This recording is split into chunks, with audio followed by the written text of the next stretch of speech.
بسم اللہ الرحمن الرحیم۔ ایک دفعہ حضور پاک صلی اللہ علیہ وسلم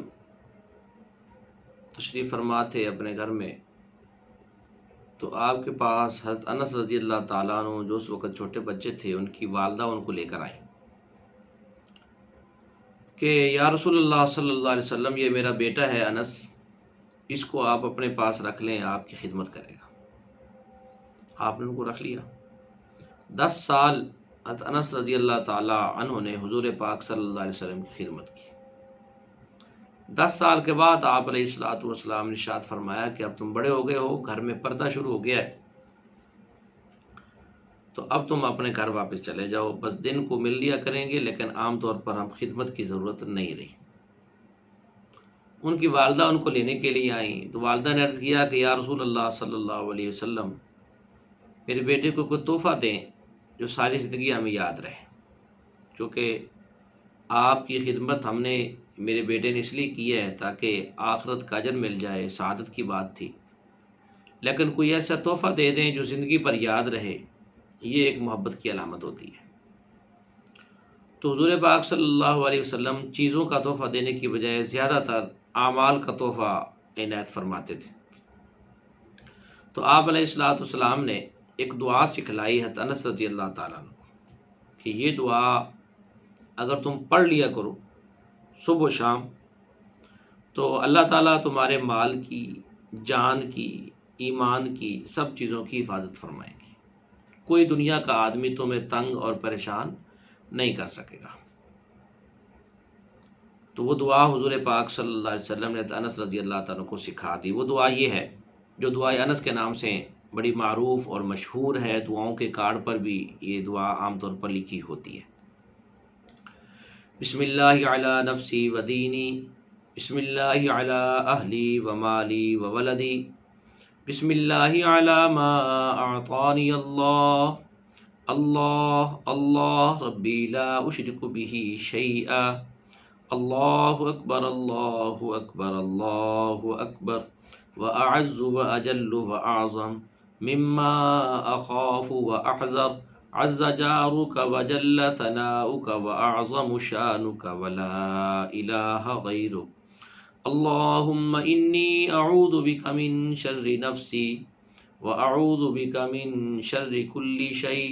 واعوذ بك من شر كل شيطان مريد واعوذ بك من شر كل جبار عنيد، فإن تولوا فقل حسبي الله لا إله إلا هو عليه توكلت وهو رب العرش العظيم، إن ولي الله الذي نزل الكتاب وهو يتولى الصالحين۔ یہ دعا انس ہے۔ اور آگے ایک جگہ آتا ہے یہ اگلا واقعہ کہ ایک دفعہ یہ دعا حضرت انس رضی اللہ تعالیٰ نے پڑھی ہوئی تھی اور آپ حجاج کے دربار میں جا کر بیٹھ گئے۔ حجاج کے گھر سے گھوڑے نکل رہے تھے۔ حجاج نے پوچھا کہ انس، یہ گھوڑے ہمارے گھر سے نکل رہے ہیں، تو کیا یہ گھوڑے رکھنے ہمارے اس طرح جائز ہے؟ تو حضرت انس رضی اللہ تعالیٰ نے، کیونکہ صحابی رسول تھے، حق بات تو پھر کہنی ہی کہنی تھی، اس لیے حضرت انس رضی اللہ تعالیٰ نے فرمایا کہ حجاج، حضور پاک صلی اللہ علیہ وسلم نے ارشاد فرمایا کہ گھوڑا اس وجہ سے رکھنا جائز ہے کہ آپ گھوڑوں کا وپار کرتے ہوں، گھوڑوں کی تجارت کرتے ہوں، تو پھر آپ گھوڑے رکھ سکتے ہیں کہ ادھر سے گھوڑا خریدا، آگے نفع رکھ کر بیچ دیا، یہ ایک تجارت ہے۔ دوسرے نمبر پر گھوڑا اس وجہ سے رکھنا بھی جائز ہے کہ آپ اس گھوڑے کے اوپر بیٹھ کر مزدوری کرتے ہوں۔ گھوڑے جیسے تانگا چلتا تھا پہلے زمانے میں، آج کل اس کا رواج نہیں ہے، تو تانگا چلتا تھا لوگ، اور اس کے علاوہ بھی لوگ گھوڑوں کے اوپر براہ راست بیٹھ کر چیزیں فروخت کرنے کے لیے مختلف دیہاتوں میں جاتے تھے، اس لیے اس کو استعمال کیا جاتا تھا، وہ بھی جائز ہے۔ اور ایک تیسری صورت یہ ہے کہ جہاد کی نیت سے گھوڑا رکھا جائے کہ اس پر بیٹھ کر جہاد کریں گے، جیسے ہماری فوج والوں کے پاس ابھی بھی گھوڑے ہیں جو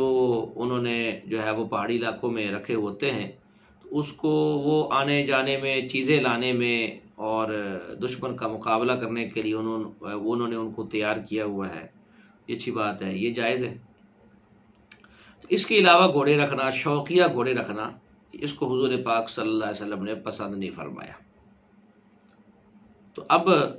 یہ بات حجاج کے سامنے تو کہہ دی۔ حجاج نے کہا کہ انس آپ کو پتہ ہے کہ میرے سامنے اتنی سخت لہجے میں بات کرنے کی کیا سزا ہو سکتی ہے؟ میں تو اتنی سخت بات برداشت نہیں کرتا۔ تو انس رضی اللہ تعالیٰ نے فرمایا کہ تمہارے پاس جو میں نے باتیں کی ہیں بیٹھ کر، یہ سوچ سمجھ کر کی ہیں، اور اس پر مجھے کوئی تم سے خوف نہیں آ رہا، اس وجہ سے کہ میں وہ مخصوص دعا جو دعائے انس ہے وہ میں پڑھ کے بیٹھا ہوا ہوں۔ یہ دعا تو وہ ہے جو حضور پاک صلی اللہ علیہ وسلم نے بطور تحفہ کے مجھے عطا فرمائی تھی، میں وہ دعا پڑھ کے بیٹھا ہوا ہوں، اس لیے مجھے تمہاری کسی سختی کا ڈر اور خوف نہیں ہے۔ اب انس کی یہ بات جب سنی حجاج نے، پریشان ہو گیا، کو پتہ تھا یہ صحابی رسول ہیں، یہ عام طور پر ایسی بات نہیں کرتے، بات بڑی سوچ سمجھ کر رہے۔ وہ گھبرا گیا، اس نے کہا کہ وہ دعا مجھے بھی سکھا دیں۔ حضرت انس نے فرمایا یہ دعا میں کسی کو نہیں سکھاتا، یہ مجھے تحفے کے اندر ملی ہے، یہ میں ہر آدمی کو نہیں سکھاؤں گا، اس آدمی کو سکھاؤں گا جو میری 10 سال خدمت کرے گا۔ ان کا ایک شاگرد تھا، اس نے پھر 10 سال خدمت کی اور یہ دعا انس نے ان کو سکھائی۔ پھر اس اگلے شاگرد نے بھی 10 سال خدمت کر کے دعا سکھائی، اور پھر اس کے بعد تیسرے نمبر کے شاگرد نے اس دعا کو عام کر دیا کہ اب لوگ ایک دعا کو سیکھنے کے لیے شاید اسی طرح 10 سال کی خدمت نہ کر سکیں، دین کا رجحان اس طرح نہیں رہا، اس لیے پھر انہوں نے اس دعا کو عام کر دیا، لوگوں کو بتا دیا کہ لوگ اس سے فائدہ اٹھائیں۔ یہ دعا انس کے نام سے معروف و مشہور ہے۔ اس دعا کو ہم صبح و شام اہتمام کے ساتھ ایک دفعہ روزانہ جو ہے وہ صبح و شام ضرور پڑھ لیا کریں، اور اگر کوئی پریشانی ہو تو اس موقع پر اس کو بار بار پڑھیں، اس کا ورد کریں۔ اللہ تعالیٰ ہمارے مال کی، جان کی، ایمان کی، سب چیزوں کی حفاظت فرمائے۔